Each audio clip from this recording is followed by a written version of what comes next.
Welcome. Good morning. Good morning and welcome to the Center for Spiritual Living Cultural Coast. I'm Theresa Fieberts, and you are... What? Yeah, what else are you? You are a powerful being, a powerful spiritual being. A powerful spiritual being with 2 feet, one walking in your humanity and one in your divinity. Yeah?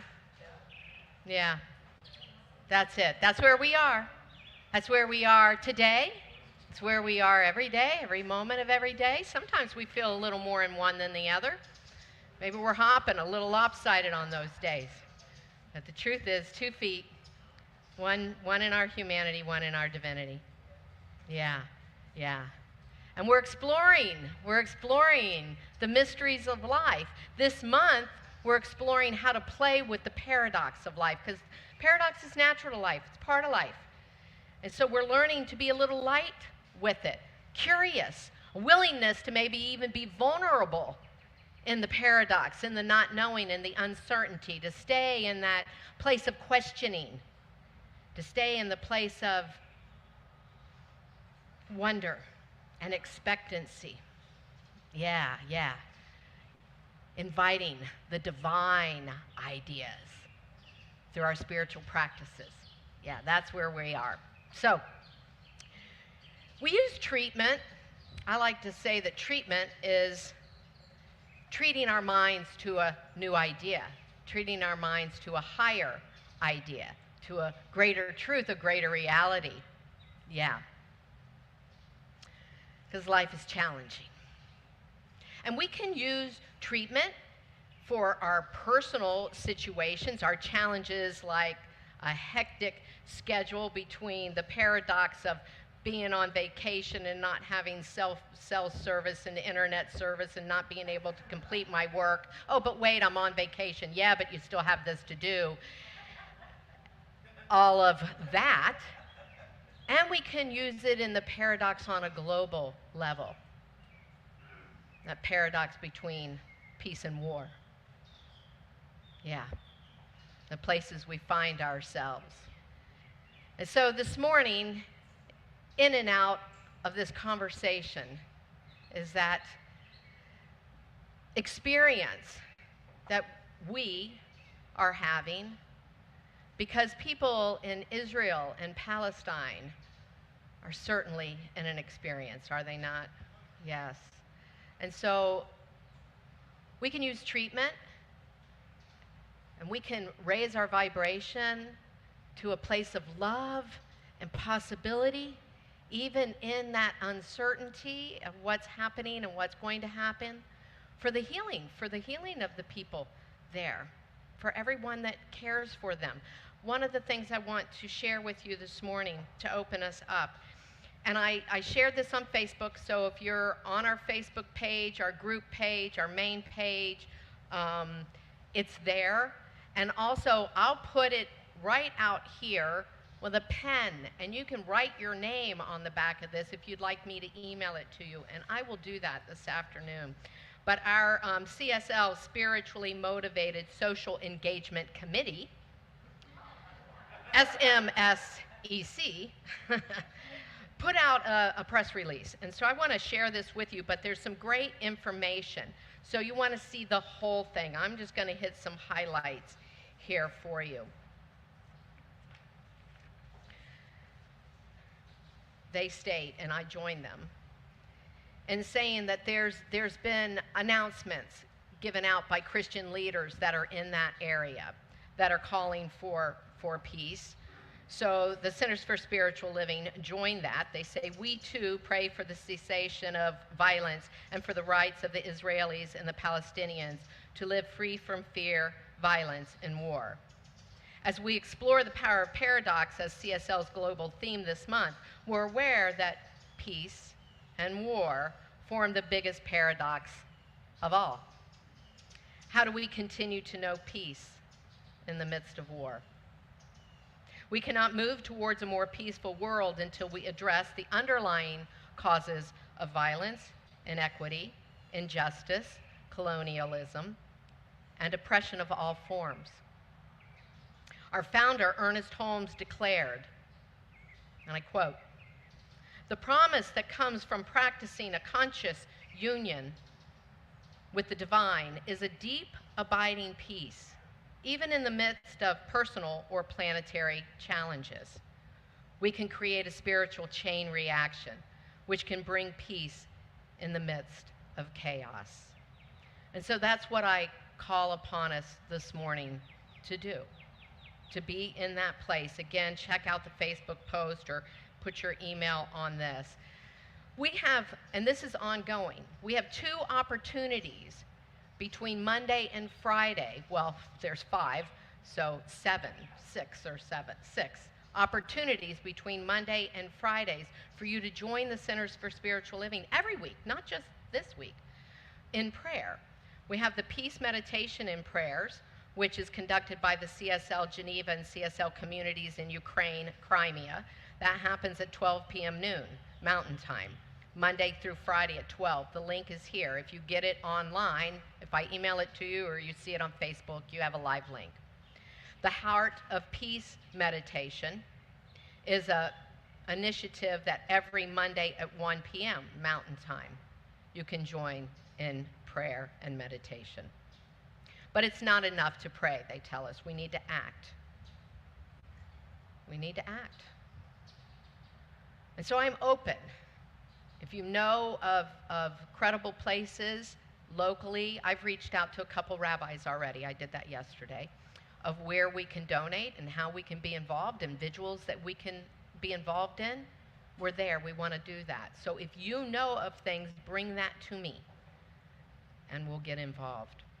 So if you would, please join me in this invocation that was written again by our CSL, Spiritually Motivated Social Engagement Committee. There is a power for good in the universe, and it is moving in and through me this day to bring peace, harmony, and good to all. The divine is everywhere present, especially and including in all spaces of war, conflict, and violence. We bless all who are impacted by conflict of any kind. We lift up peace in the midst of war. We pray for healing and comfort where it is needed right now. In gratitude, we declare this truth collectively. And so it is.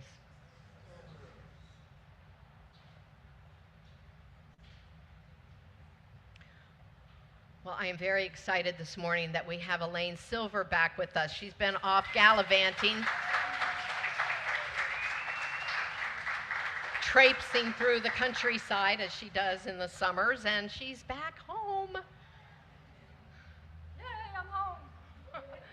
So I was going to do this song later, but I thought I would do it now because I'm going to be teaching you spiritual mind treatment through singing. And it's a call and response. So I'll call out and you respond with exactly what I just sang. And so before I do that, I just want to explain a little, because I know there's some people here that don't know what a spiritual mind treatment is. And Theresa mentioned it a little bit, but I'm just going to go over it. There's 5 steps. It's also known as scientific prayer because it's a method.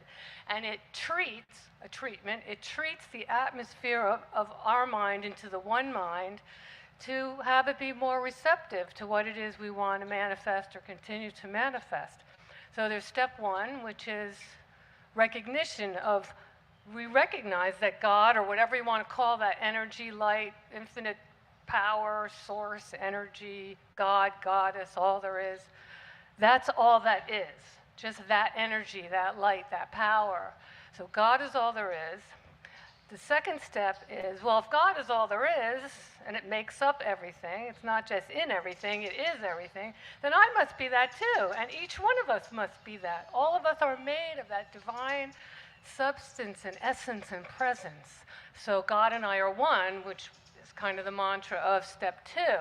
Step 3 is a realization, and it's kind of the why we're praying. It's in the first person usually, not always, but it's always in the present tense. It usually starts with I am, although you could say something like all is well, and that's an affirmation that doesn't have an I in it, but you can say all is well with me.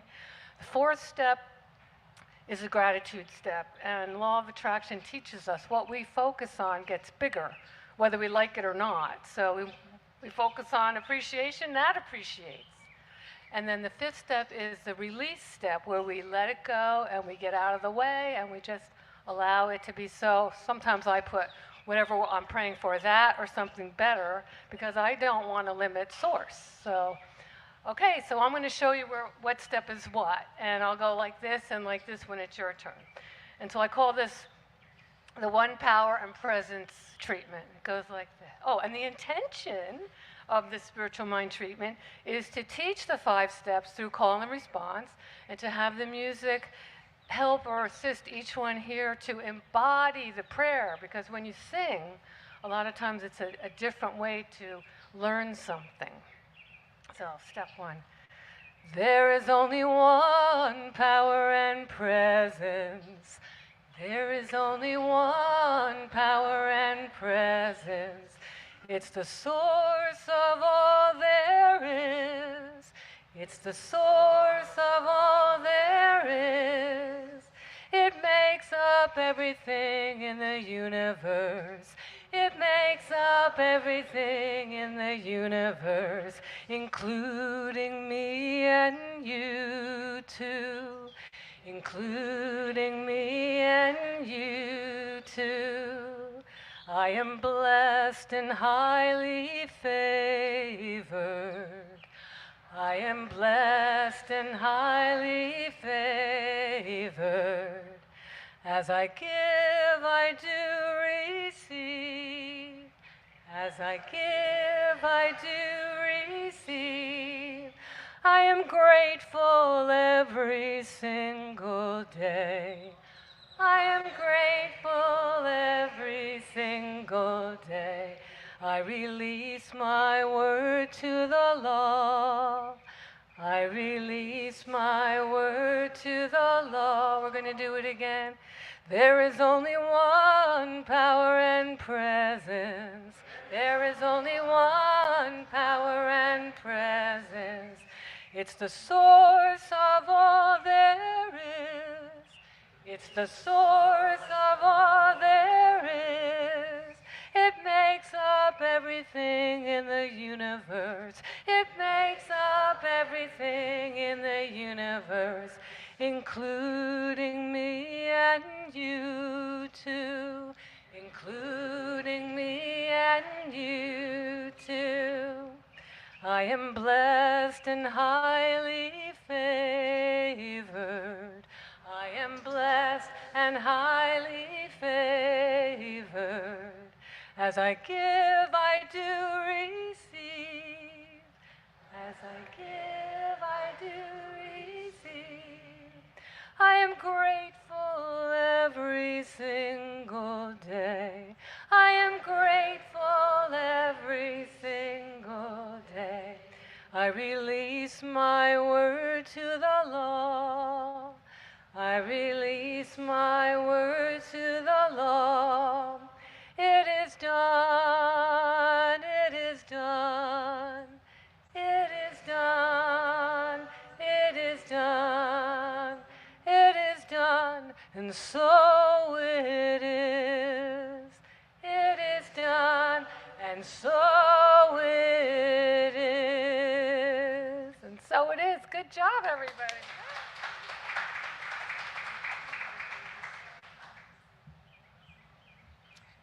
I need to learn that song so I learn spiritual mind treatment better. Good, glorious, grateful morning. My name is Jane Kyle Yoder, and I have the privilege of being your reader for this morning. When I first saw my topic of shaking up our worldview for today's reading, I thought, what could I possibly say about this? But then we only have to listen to the news and all of us get our worldviews shaken up on a daily basis, and especially most recently with the terrorist strikes on Israel and now the retaliatory stance Israel is taking against Gaza.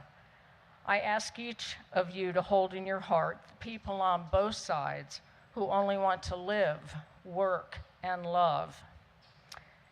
Even though most of us in this room, maybe all of us, believe and recognize the unity of all humankind, as Ernest Holmes did, the mentality of us versus them creeps into our lives on occasion, a familiar paradox that Reverend Theresa spoke about last week, as well as the middle space of and, where there is something more for each of us to consider. I know that I have experienced the and of shaking up my own worldview on more than one occasion. For instance, when I traveled abroad and was exposed to different people, cultures, and a vastly different political landscape. And in early August, I visited a former student of mine in prison in Lake City, Florida. I taught him in 2nd and 5th grades. He's been in prison since he was 15. He is now 36. He killed someone when he was 14 years old. He was charged and tried as an adult and given life without the possibility of parole. 7 years ago, his sentence was lessened to 40 years. In 3 years, he'll be back in court to find out whether he'll ever have the opportunity or possibility of being released. You might be wondering what this has to do with shaking up our worldview, but my view has greatly changed during the 10 times or more I have visited him over the years. I used to possess the innocent versus guilty, me versus them mentality, but on this visit, I walked into the cafeteria-like setting with a totally different frame of mind and heart, thanks to my spiritual growth. I felt true compassion and empathy for each of the prisoners, as well as their families. It didn't matter to me why the young and older men were incarcerated. I looked upon each of the prisoners as an incarnation of the divine, just like I am. I am one with them, and they are one with me, even though our life paths are very different. In the book 365, Science of Mind, Ernest Holmes says, "We must learn to turn from the little petty things that fret us, from the obstructions that seem so insurmountable, from the problems that seem too great to be solved. We should open our whole being to a love of everything and everyone. For love to be real, it must be all-inclusive." He also says, "We must love all creation and enter into a conscious union with people, things, and events.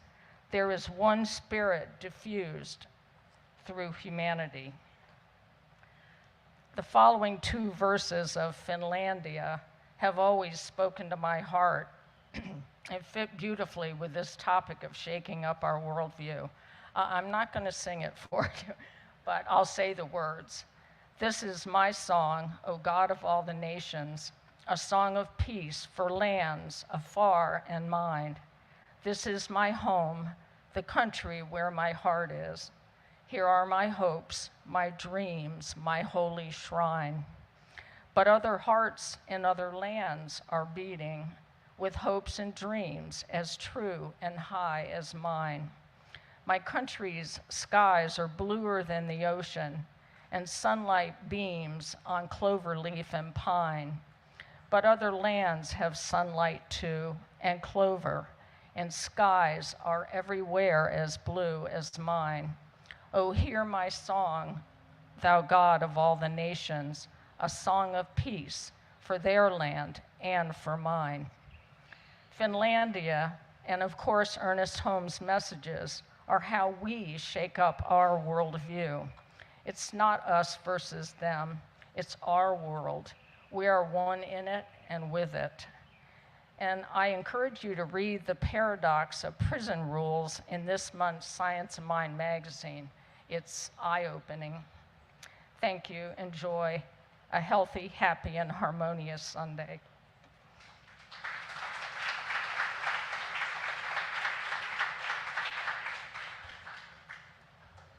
So Frankie's going to join me on bass on this one, and this is a song by Iris Dement, and she talks about different religions and where do we go when we die. Like, people think they know, but who really knows?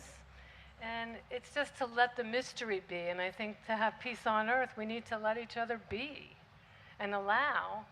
You believe that? Great. I believe that for you. I don't believe that myself, but we all need to be free to have our own beliefs. So this is Let the Mystery Be. Oh, and when I was a kid, I would ask my mother these questions, and she'd say, "'Cause it's a mystery." And it worked.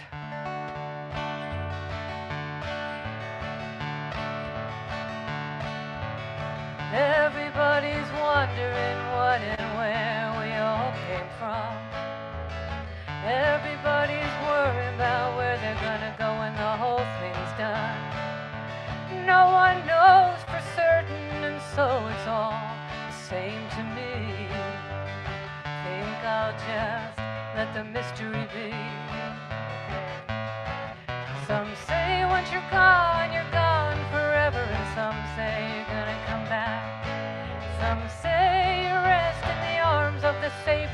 in sinful ways you lack. Some say they're coming back in a garden, bunch of carrots and little sweet peas. Think I'll just let the mystery be. Everybody's wondering what and where they all came from. Everybody's worried about where they're gonna go when the whole thing's done. No one knows for certain, and so it's all the same to me. Think I'll just let the mystery be. So my mom used to say that I was a school angel and a house devil. And you know, I acted out as a kid, but instead of saying, oh, why is Elaine acting out? They removed me from the family system and put me in the convent. Guess what happened? I bloomed and I blossomed. There we go. Some say they're going to a place called glory, and I ain't saying it ain't a fact. But I heard that I'm on the road to purgatory, and I don't like the sound of that. I believe in love and I live my life accordingly. I choose to let the mystery be. Everybody's wondering what and where they all came from. Everybody's worrying about where they're gonna go when the whole thing's done. No one knows for certain, and so it's all the same to me. Think I'll just let the mystery be. So there's one more verse here. Everybody's wondering what and where they all came from. Everybody's worried about where they're gonna go when the whole thing's done. No one knows for certain, and so it's all the same to me. Think I'll just let the mystery be. We're gonna clap along. Everybody's wondering what and where they all came from. Everybody's worried about where they're gonna go when the whole thing's done. No one knows for certain, and so it's all the same to me. Think I'll just let the mystery be.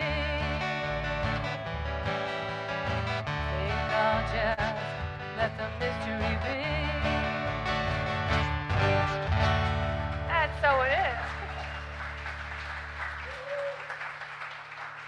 Thank you, music lovers. Thank you, Frankie. Thanks, Elaine. You know, last week I talked about how that invisible thing happens. I take my hands off of orchestrating Sunday morning, and it's. I mean, I opened with talking about how we're all experiencing the mystery of life, and then she sings that song. We had so much of that last week with Phil. Just love it. I'm going to share a little bit about that again this morning. It's just so amazing when that happens. Are you getting comfortable with the paradox? We've had 2 weeks with it. This is our third. You know, we began the month with contemplative practice, talking about how when we sit in that silence and allow the guidance to come, the wisdom to come to us, and we learn something different than the either or, the black or white that we're stuck in maybe. And last week I shared my story of being comfortable with the discomfort long enough for that wisdom to come to me. That wisdom that freed me from the suffering and the turmoil that I was experiencing. So I've asked you both weeks to find something to work with it, and I hope you're working with something in your life and you're seeing a shift. I'm expecting that to happen, you know, and if there's any way that I can help you or one of the practitioners can help you, don't stay stuck. You know, let us work with you. To move to that place of both and. That's where we want to go, to the both and, to be able to hold all of it, to be able to hold what seems like a polarity, right? Richard Rohr, again, knew what I was going to talk about this morning, so he sent me an email this morning, and here's what he said. I'm telling you, this stuff happens, right? Listen to this. He said, polarities, dualisms, and seeming opposites are not opposites at all, but part of a hidden and rejected wholeness. Yeah. The task of true religion is to unbind. He tells us that the Latin root, religio, is to unbind that which is torn apart by temperament, ignorance, and institutionalized evil. Interesting, yeah? And love Richard Rohr.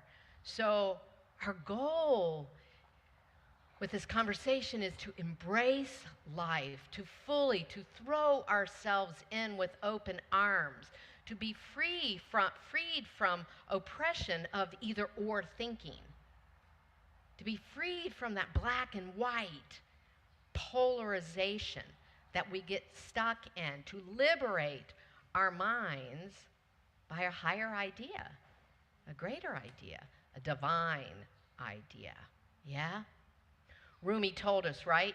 Without, beyond, right and wrong, there's a field, and I will meet you there.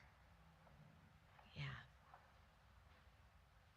And Ernest Holmes reminds us that to open the doors of our consciousness, open the doors of our consciousness and expand and expand and expand, he says. Expand and expand and expand. It's unlimited. Who we can be, what we can know, what we can experience. So when we can be curious at that level, you know, we're going to open and open and open and open. When I can be curious at that level, vulnerable even, to be in the, okay, I don't know. Okay, I don't know. I don't know. I don't know. How easy is it for you to say, I don't know? I know people that can't say, I don't know. Do you know people that can't say, I don't know? They can't say. They pretend they know. They don't know. I don't know. I don't know why they do that. I don't know. I don't know. I don't know. I don't know.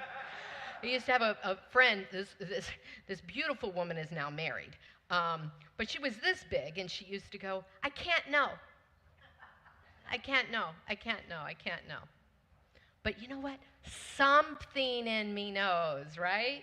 Something with the capital S. Something in me knows. Something in you always knows. We're not taught to look for our answers inside. We're not taught that. And we reward right answers. So there's a value for us to show up with the right answer. I have the right answer, you know? I spent like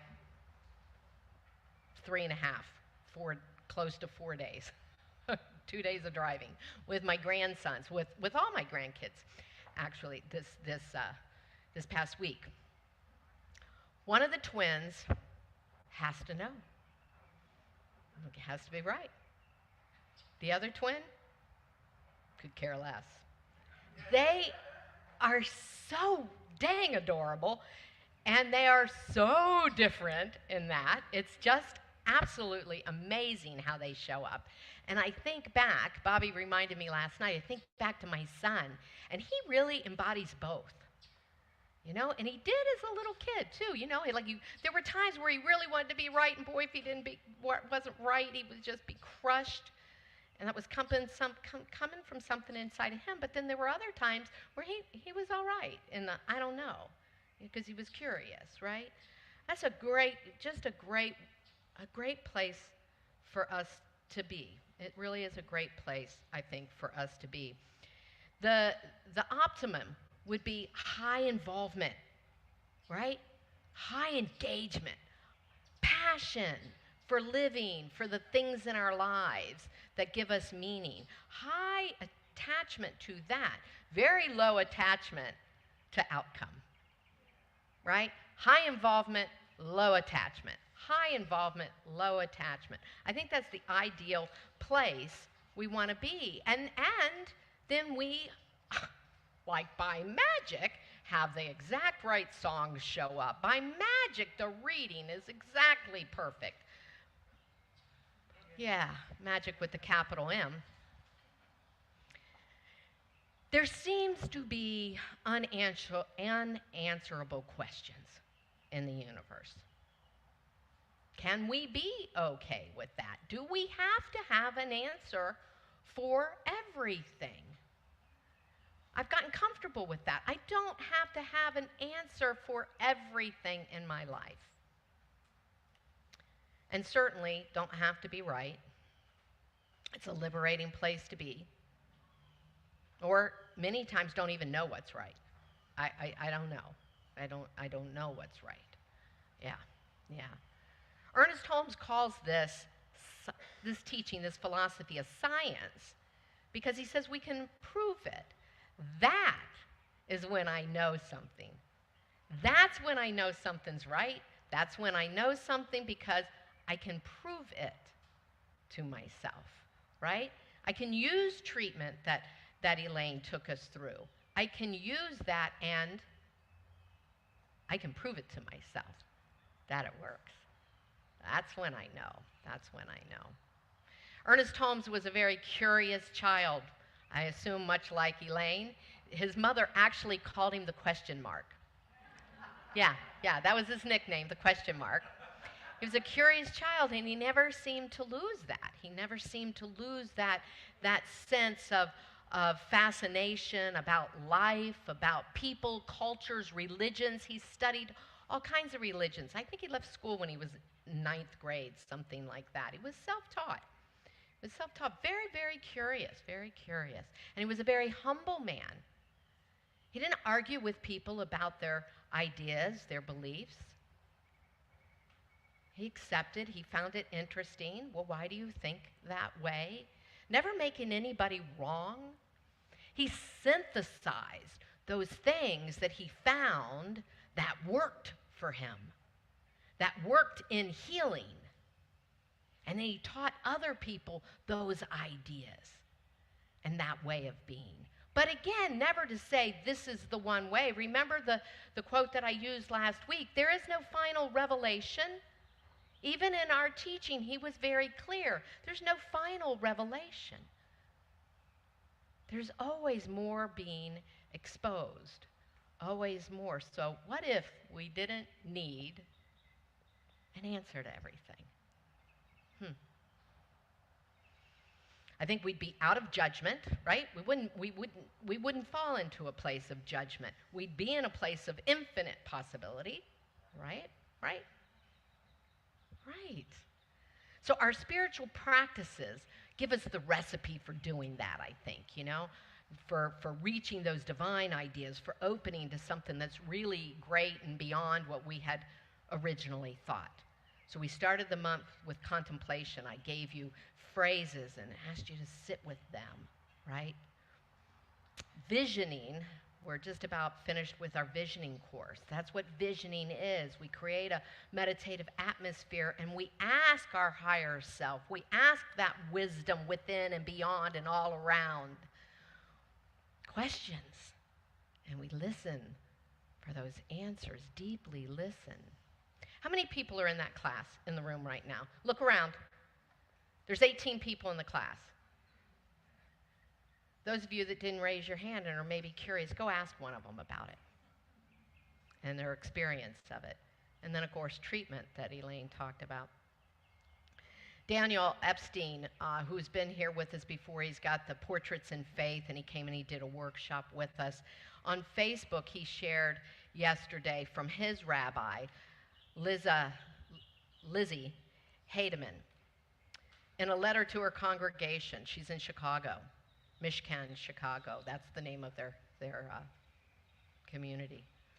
She said, We pray those in power can restore peace and safety for everyone who calls Israel, the West Bank, and Gaza home, knowing that a lasting and sustained peace cannot come at the safety or well-being of anyone else, lest the cycle of violence continues forever.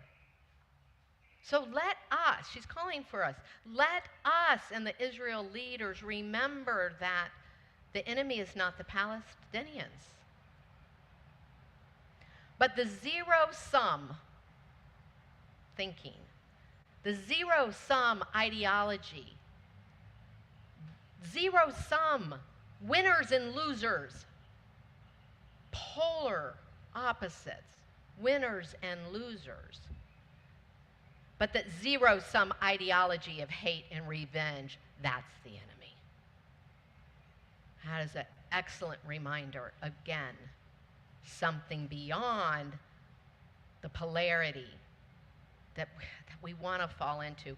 Paradox naturally leads us beyond that kind of zero-sum thinking, doesn't it? It's a mystery. It's a little mysterious, paradoxical. It's a riddle. It's a rhyme. Yeah. So we have to have that place of curiosity to enter that realm.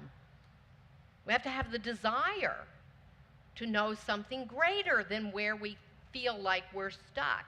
We have to release attachment to one way of thinking. We have to release attachment to choosing sides.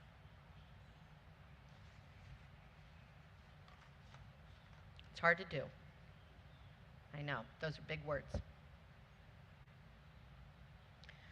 But in order to recognize benefits and possibilities, in order to recognize both and, that's what's called for, right? That's what's called for. So then we get to approach our challenges, whether they're personal or they're global, in a way that's going to be helpful to us, in a way that, in a way that's high investment, low attachment, right? High investment, low attachment. So be wholly, fully passionate without outlining. That's one of the things we teach practitioners is we don't outline to spirit how. She didn't give us the how. She just said the what. Which sounded a lot like love, didn't it? Yeah. I want to read. I could say lots of things, and I had a talk that was probably about 2 hours long, so I did scale it back. But I want to use some of the voices from our community. And last night, as I was working on this, I read Diana Daphner's post on Facebook. I know many of you have because I saw your responses to it. I asked her if she could come this morning and read it, and she's not feeling well, but she invited me to use her words. There's a power, that's not hers, that's Ernest Holmes. Here it is, Diana Daphner, I am here.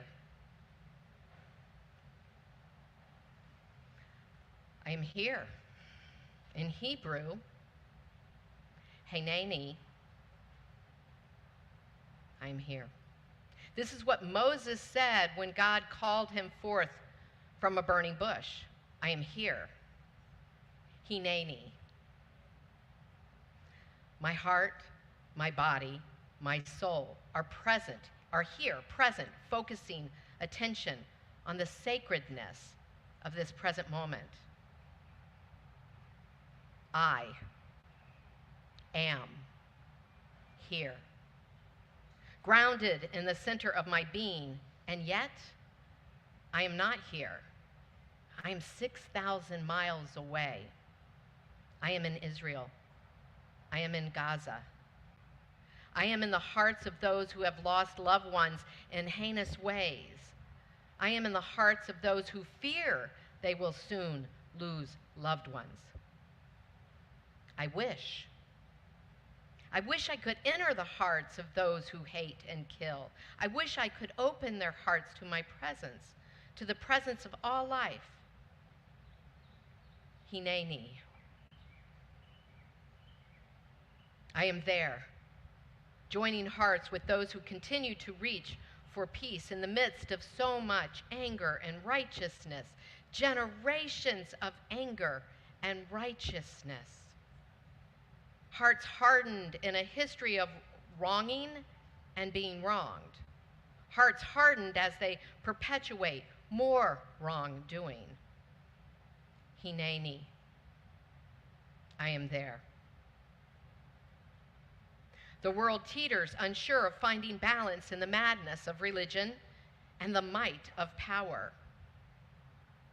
Hineni, I am here. I am here. I am here where Mahatma Gandhi, whose plea to embrace religious tolerance, even India has forgotten. I am there, 6,000 miles away, where families pray and so-called leaders and zealots prey upon each other. Hineni, I am here. My heart beats with yours, whether you feel it or not, even if yours has been hardened. I wish I could wave a heart flag and end all war. Hineni, I am here with my own still living breath. I am here. I grieve with you as the breath of your loved ones expire. Hineni, I surrender to inner peace, even as horror surrounds me, even as helplessness threatens to suffocate me.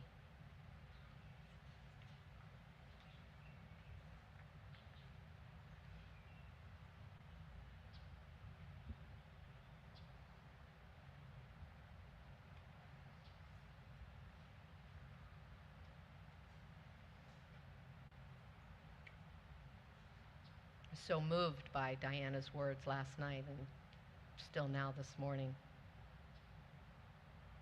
Thomas More wrote in Care of the Soul, care of the soul means not taking sides when there is conflict at a deep level. It may be necessary to stretch the heart wide enough to embrace contradiction and paradox. That's what we're being called to do. That's what we're being called to do. Life's complex. Again, in a moment of synchronicity that is so incredibly profound, I had been researching last night because we just had Columbus Day last week. That's why I was able to go visit my kids. But is it Columbus Day or is it Indigenous Peoples Day? And Diana sent me more words last night after she went to watch the sunset with her niece. And in the email she wrote to me, she said, I don't know why these words came to me, and I don't know why I'm sending them to you now, but there was a line in there about Columbus and something to do with, do I celebrate this beautiful land that I was born upon and that I live in? Do I celebrate that, or do I celebrate the indigenous people whose land we stole? And Diana sent that to me right after I had researched this. There's one mind. And I will continue to be in awe of the mystery of life as it unfolds itself to me in that way. It's simply amazing. So do you know why we started celebrating Columbus Day? Because there were Italian immigrants in Texas who were being slaughtered, basically. Hate crimes against them. And through an awareness that Columbus, being Italian, founded this land and, oh, we should celebrate, we started celebrating Columbus Day in a way to make reparations for what had happened. Money was paid. Repair was done with Italy. Life is complex. humanity has created very complex issues. Wounds on top of wounds on top of wounds. Ho'oponopono, please go back to that. I am so sorry for what my ancestors who have done that I have no idea. I am sorry for what I have done every time I forgot my oneness. Life is very complex. It is very complex. Oh, I've gone long once again. I just want to share quickly. Koans, Zen Buddhist koans, right? Zen Buddhist koans. That is it as far as the paradoxical riddle puzzle, that thing that is nonsensical, that makes no sense at all, yet when we sit with it, something comes. Something comes. Two hands clap and there's a sound. What's the sound of one hand? If you meet the Buddha, kill him. Without thinking of good or evil, show me now your original face before your mother and father were born. Two monks are arguing about a flag. One says the flag is moving. The other says the wind is moving. A third walks by and says, not the wind, not the flag. The mind is moving.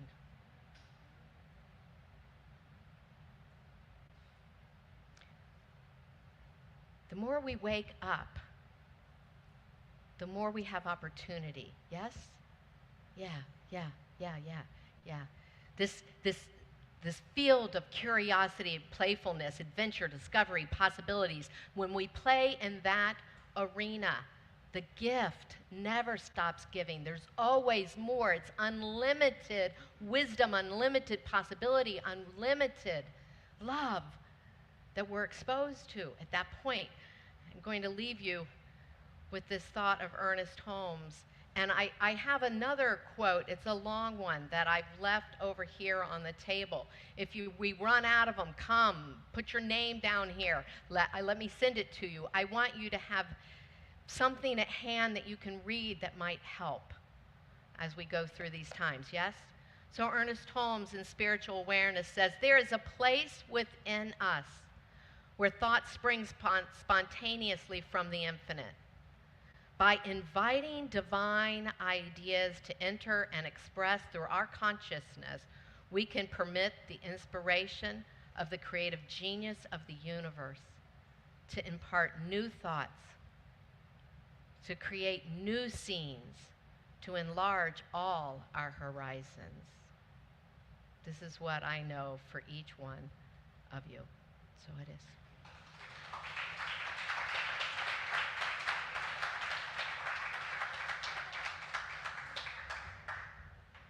I was waiting for her to talk about the koans, and I thought it was a cone.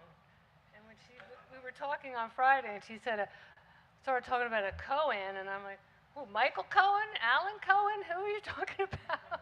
So, anyway, I have a song that has a couple of koans in it, and it's called Chase the Buddha. It was written by my friend Lou Dodia. He's a New Jersey guy. And so it talks about, chase the Buddha. You chase the Buddha because, you want to get enlightened. But then what happens once you catch him? What do you have to do? Let him go so you can chase him again. You get the aha moment and then let him go and then you're going along. Oh, aha. So it's chase the Buddha. And your part goes like this.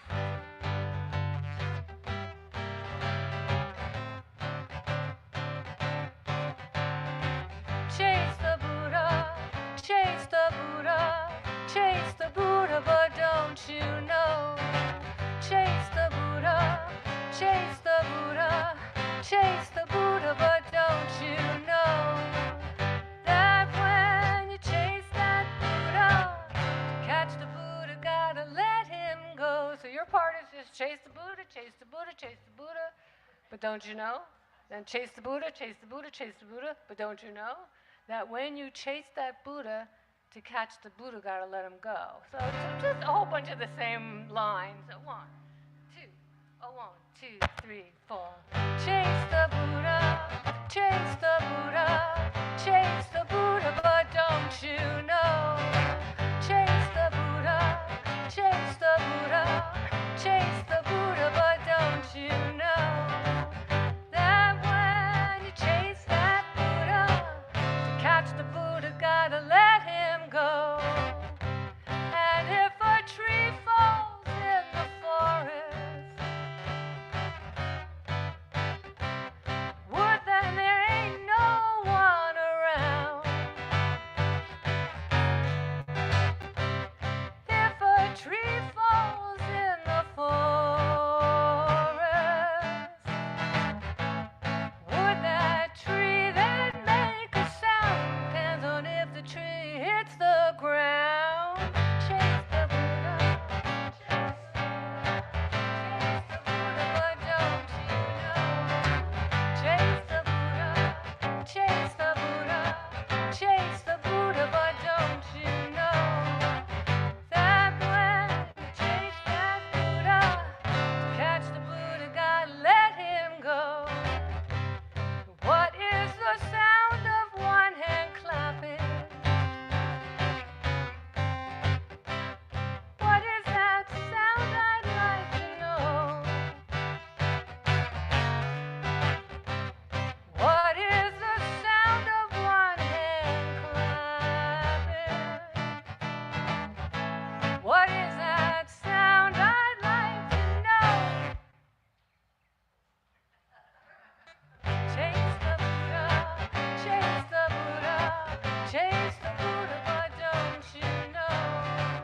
Chase the Buddha, chase the Buddha, chase the Buddha, but don't you know? That when you chase that Buddha, to catch the Buddha, gotta let him. One more. Chase the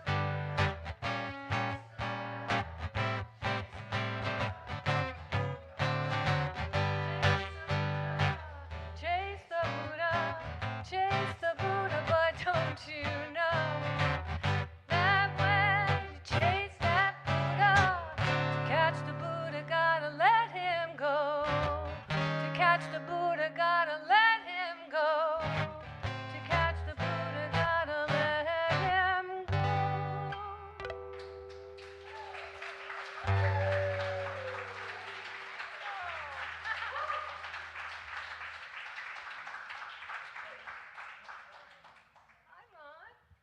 One more time for our wonderful musician, Elaine. I was going to try to just say, let's do the one-hand clapping, but we wouldn't be able to make the noise. That's very good. I love how you always engage us with sing-along. Although I'm not a great singer, it's beautiful just to hear the choir that you bring out from us. Thank you very much. And thank you, Reverend Theresa. Where are you? There, right there you are. Again, a wonderful message. Wasn't that wonderful? Absolutely, absolutely. And so synchronistic with the songs. I mean, that's just amazing. My name is Ron Frost. I'm a spiritual practitioner here at the center, and this is our time of sacred offering. This is the time where a piece of you, in a form of financial well-being, can help elevate this consciousness and bring forth even more of this joy into our community, into our world. So the money, the finances, the well-being, and the love that you share, whether you're online or whether you're here in person, we really want to bless you, the giver, and also bless that offering. Thank you. Thank you, Ron. Let's sing together.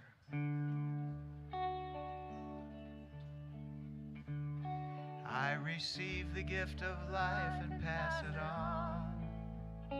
I receive the gift of love and pass it on. I receive the gift of joy and pass it on. I receive all good and pass it on. I receive the gift of life and pass it on.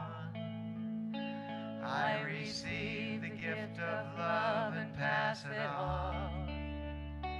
I receive the gift of joy and pass it on. I receive all good and pass it on.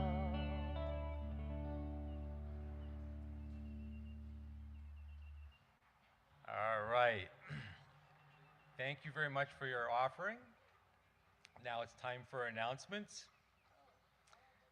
Next week, we are going to have Satya Winkerman, who's going to be speaking on the paradox of aging and agelessness. Sounds good. That's a wonderful topic. We are infinitely forever 23 years old. Amen. And the last Sunday, it's an all music. So when there's 5 Sundays in a month, the last Sunday is just all music. And what is going to be more paradoxical than to have the music from the garbage men? Oh, cool. To create music with garbage, right? So that is going to be the last Sunday. We are currently having a membership drive. There are forms in the back that you can fill out to become a member. And let me read the benefits of, there's actually benefits of becoming a member. And number one is you get 20% off all the Center for Spiritual Living certified classes. So if you want to engage in classes, right there, right off the top, 20% is one of the huge benefits. 10% off all CSLCC workshops. First consideration as presenters for workshops as well. 1 free annual prayer counseling session with Reverend Theresa. The love and support of the entire spiritual community committed to spiritual principles and your highest and best experience of expression. So go ahead and grab a form afterwards, and we would love you to become a member of our ever-growing and blessed community. The annual meeting is going to be on Sunday, November 19th, and there is a celebration and bagel brunch potluck that goes along with that. Don't forget the newsletter and Facebook and the website, which is CSLCulturalCoast.org. And the practitioner of the day is Ta-da! me. Hey, Ron!